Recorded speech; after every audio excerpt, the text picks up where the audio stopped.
On April 18, Reuters reported that Beijing is building what state media calls a satellite town, a dedicated hub for satellite manufacturers and operators whose core area is expected to be completed in the second half of 2026. Reuters also noted that commercial launches now account for more than 60% of China's space launches, and that Chinese analysts are tying the next phase of growth to low Earth orbit constellations, satellite internet, space computing, and 6G air-space-ground integration. That sounds like municipal development news. It is not. It is a window into how China thinks about power. A lot of Americans still talk about space as though it were half science fair, half prestige contest. Who launched what? Who planted a flag? Who got the better press release? China is operating on a different plane. It is trying to build an ecosystem, not a rocket, not a satellite, an ecosystem. That matters because ecosystems endure pressure better than isolated projects do. A single company can stumble. A clustered industrial base can absorb shocks, attract talent, draw capital, standardize suppliers, and keep moving. That is what Satellite Town really points to. It is state-backed orbit building in bricks, wiring, permits, and payrolls. The Reuters report is worth reading carefully because the language tells you what kind of machine China is trying to assemble. Faster launch approvals, more localized components, more industrial fund capital, more industrial clustering so talent, technology, and money move efficiently. Those are not random talking points. They describe a political economy of space.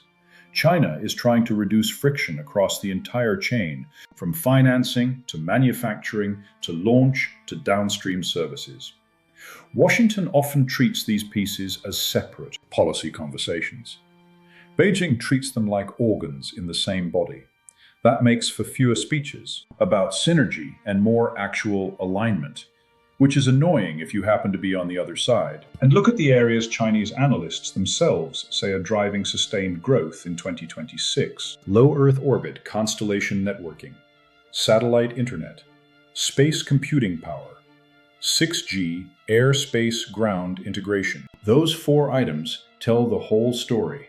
This is not simply about putting more objects into orbit. It is about building the architecture for communications, sensing, data processing, and future network dominance. Space is being folded into the next layer of digital infrastructure. China is not treating orbit as a separate realm. It is treating it as an extension of the national information system.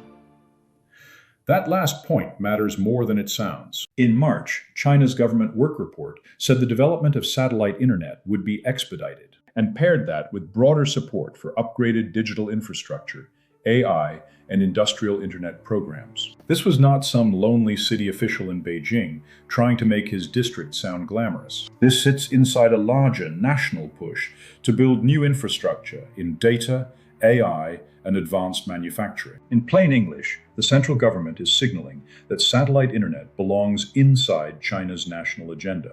This is where the phrase commercial space can mislead people. Western ears hear commercial and think private, entrepreneurial, a little messy, maybe disruptive, maybe overhyped, involving a founder fleeing his own wedding. China's commercial space sector operates under a different political sky. Firms may be nominally commercial, markets may be real, IPO ambitions may be genuine, yet the sector is being steered inside a strategy. So when Reuters says a number of Chinese space companies are rushing to go public, that does not mean the state is stepping back. It means the state is helping create a bigger machine. That machine has several layers. The first is manufacturing. Clustering producers in one zone reduces transaction costs and supply chain coordination. The second is launch. If approvals are moving faster, satellite builders can move to orbit with less dead time. The third is networking. If the goal is deployment, then the real asset is a system of many satellites and users. The fourth is standards and control. The more of that stack China can build domestically, the less it depends on foreign choke points. That is how industrial policy becomes geopolitical strength. And then there is 6G. This is where people roll their eyes because every new generation of technology comes wrapped in marketing fumes. Fair enough. Yet the geopolitical point is serious. Chinese sources are talking about air-space-ground integration.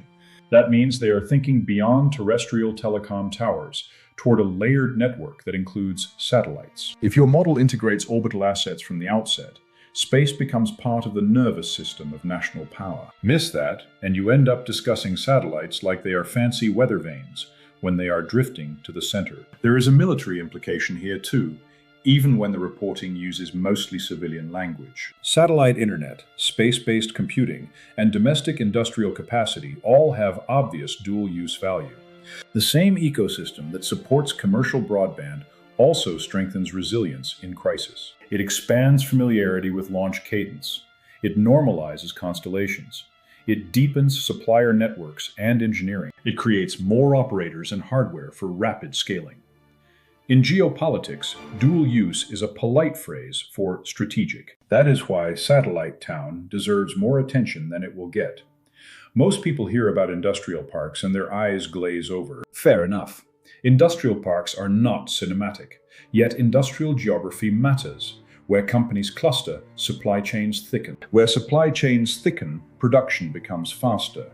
Where production becomes faster, scale becomes possible. And where scale becomes possible, states gain options. Fluorescent lighting is not glamorous, but it keeps the empire humming. There is also a tempo story here. China does not need every firm to become a world beater. It needs enough policy coordination. Once an ecosystem reaches that point, each additional company does not start from scratch. It plugs into an existing circuit. The town, then, is not a vanity project. It is an accelerant. It shortens the distance between prototype and deployment. And note the confidence in the numbers. Reuters reported that commercial launches account for over 60% of all launches. The direction is clear. China's space sector is no longer a narrow state monopoly. It is broadening into a layered industrial field. That mix is dangerous for competitors because it combines state direction with market momentum. It lets officials harness energy. The result is a space sector that can look commercial to investors and strategic to planners because it is all three at once. This also fits a wider Chinese habit. Beijing likes to build ecosystems around priority industries: batteries, EVs, telecom, and solar. Foster clusters, support scaling, align policy, then let the whole thing grow teeth. Space is increasingly being treated the same way. That should trouble anyone who still thinks ambitions can be measured mainly by counting moon missions and launch spectacles. The real contest may be lower down, in the patient assembly of industrial muscle. For the United States, the lesson is not panic. Panic is the hobby of cable television. The lesson is seriousness. America cannot afford to keep treating these as separate budget line items defended by different tribes. The tribes have their talking points. That is not good enough. A country needs a coherent theory of how manufacturing, launch, networking, and security fit together. It also needs a theory of time. China's approach suggests patience married to speed. Patience in building, speed in reducing bottlenecks. The groundwork is already there. The firms are there. The local government support and capital channels are there. The labor is there. Strategic agility starts years before the moment of crisis. It starts with boring construction projects no one notices. And that brings us back to the deeper point. Satellite Town is not really about a town. It is about a national model. China is building the terrestrial foundations for future strength in space.